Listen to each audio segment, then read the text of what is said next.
Before the world knew of gods and kings, there were titans. From their mighty lineage came Hades, the firstborn son of Kronos and Rhea. His childhood was stolen before it even began. For his father, gripped by a prophecy foretelling his downfall at the hands of his own children, swallowed each of them upon birth. Hades, like his siblings, was doomed to the dark oblivion of his father's stomach, trapped in an eternal void. But fate had not abandoned him. Zeus, the youngest of Kronos' sons, was hidden away by Rhea and grew up in secret. When he came of age, he waged war against the Titans, ultimately forcing Kronos to regurgitate his imprisoned children. Hades emerged into the world anew, his eyes dark with the shadows of his long imprisonment. He, Zeus, and Poseidon joined forces, rallying the younger gods against the tyrannical forebears in a great war known as the Titanomachy. After 10 years of battle, the Titans fell. The new gods stood victorious, but their next challenge lay in the governance of the cosmos. To settle the division of power, the three brothers cast lots. Zeus, with the sky, claimed the throne of Olympus. Poseidon took dominion over the seas, and to Hades fell the Underworld, an unseen, ever-ending expanse where the dead would rest for eternity.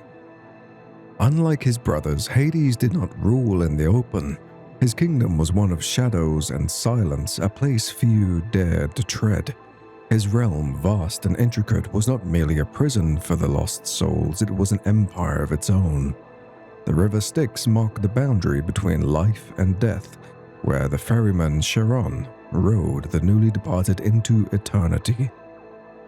The three-headed hound, Cerberus, monstrous and unyielding, ensured that none who entered the underworld would ever leave. Though powerful, Hades was often isolated, and the other gods, basking in their celestial splendor, saw him as distant, severe, and even cruel.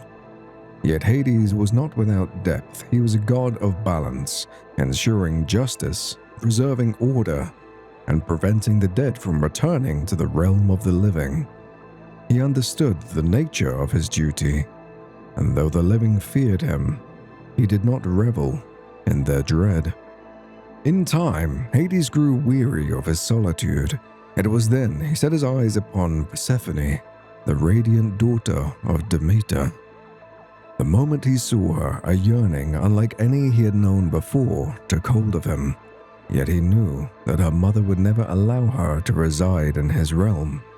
Eventually, with Zeus's silent consent, Hades emerged from the depths, his chariot slicing through the earth, and seized Persephone. She vanished into the underworld, her cries lost in the abyss, yet in the cold halls of his domain she did not wither. Instead, she grew into a queen, graceful, unyielding, a beacon of light amidst the shadows. Though her heart was slow to warm to him, Hades was patient. He treated her with reverence, offering her power and a throne beside his own.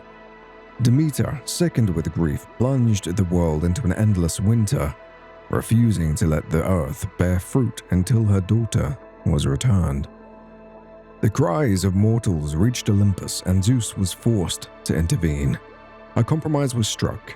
Persephone would spend part of the year with her mother, allowing the world to bloom, and the rest with Hades, during which the land would grow barren. Thus, the cycle of seasons was born, and the underworld gained its queen. Hades ruled with a firm hand, but he was not without wisdom. He judged the souls that entered his realm, ensuring that each was met with the fate they had earned. The wicked were condemned to the torment of Tartarus, were the worst of the damned. Cephissus, Tantalus, and others endured their eternal punishments. The virtuous found solace in Elysian fields where peace and beauty reigned. Despite the fear he inspired, Hades was not cruel. He rarely interfered with the affairs of the living, nor did he seek to disrupt the balance of life and death. unlike the capriciousness of Zeus and the wrath of Poseidon, Hades was a constant, unchanging, unrelenting, and an eternal guardian of the dead. For all his power, Hades remained an outsider among the gods.